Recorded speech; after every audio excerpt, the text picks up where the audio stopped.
All right, ladies and gentlemen, next to the stage, organizer of the St. Louis Tea Party, wife of Senator Gina Loudon, mother of 5, and founder of Boycott, ladies and gentlemen, Dr. Gina Loudon.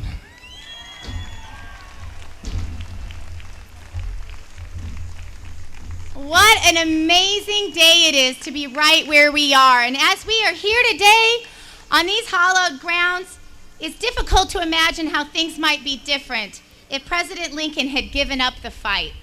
Think things would be different?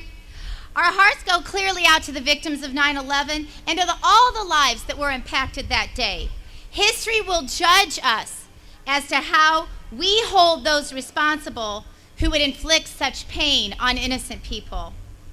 But you know, Lincoln knew about pain. He lost 11 elections. He didn't know that he was going to be a person who would go down in history. Those of us who are in this room today that will go down in history, we probably don't know it.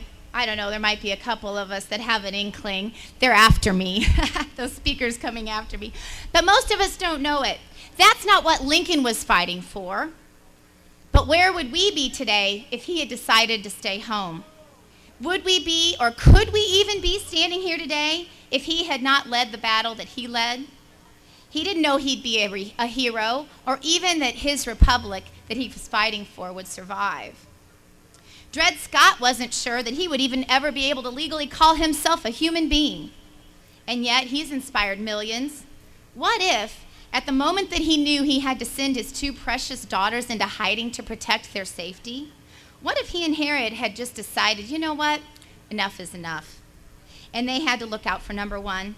Or it was just too exhausting to continue to fight tyranny, even though they knew that's what it was. Those are some of the greatest. And what sets them apart is that they continued the fight. And they fought before they could ever even see that victory was actually in their path. They fought on, and that made them great. This historic moment, standing here today, you are a part of history that this country has never known, and yet I would argue you are a part of history that this country cannot live without. You are part of a movement that has grown too big for mainstream media to ignore any longer. Instead of sitting helplessly night after night and watching the evening news while all of our values were torn to shreds, guess what, folks? They're watching you. And what's really funny and ironic about that, doesn't it seem like nobody's watching them any longer? You have endured cold temperatures, hot pavement, stupid assertions, name-calling, lame candidates shoved down your throat, racist attacks, corner standing, grocery stores, long drives, high gas prices, and tea drinking. Do we even like tea? You've learned a whole bunch of new words, got an entirely new vernacular for this battle. You learned that sometimes now you want your HTTP more than your MTV because you know it is your zeitgeist. You know that you can blog your whole tweet, but you cannot tweet your whole blog. You can snark with your friend, but you can't make friends with the snarks. You find yourself doing things you never thought you would, but still you stood, and still they are watching. The whole world will know you because you are part of something that has never been done before. A real, honest, patriotic, passionate, steadfast, enduring, world-changing, and I don't care what they say, grassroots movement that is unstoppable.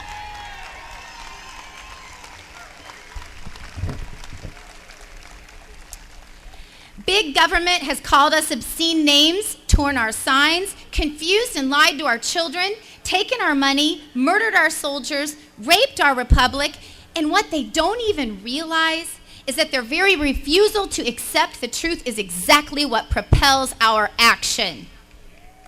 So we fight on. Since they took our government, they've stolen our industry, sickened our health care, wronged our right to vote by secret ballot, enriched unions on the backs of small business, bilked our children, and tangoed with terrorists. But we continue to fight, and we grow. We are writing and reading great books like The Big Black Lie and Rules for Conservative Radicals and He Talked Like a White Boy, all of which you can get here today. We're confronting the racist politics that use people for votes. We are taking up petitions to defend our sacred right to the secret ballot. We are starting conservative radical universities to counter Alinsky's socialist tactics. We are strategically using all our dollars for projects like the boycott.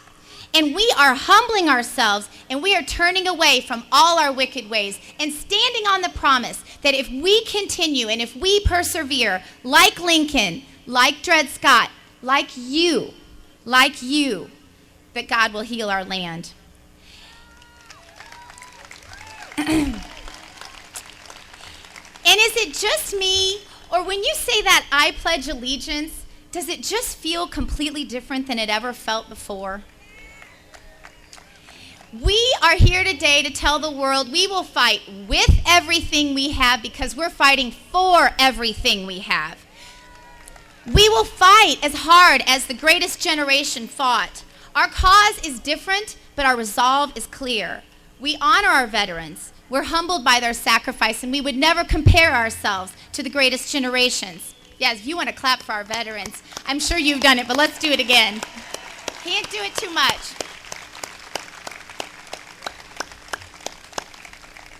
But friends, I believe that standing and sitting in front of me today are the most important, the greatest of this generation.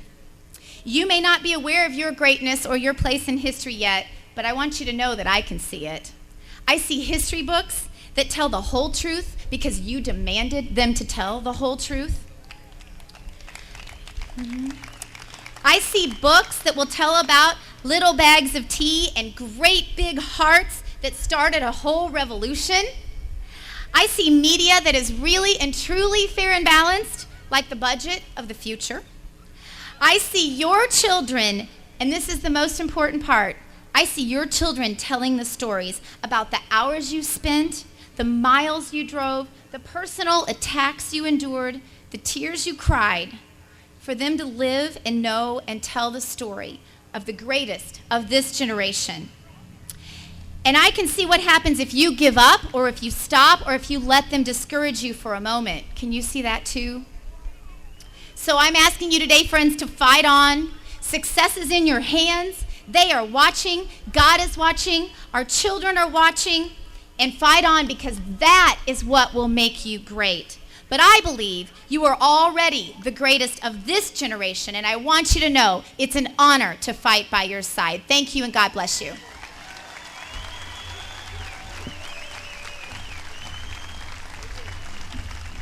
All right, nice job, Gina Loudon.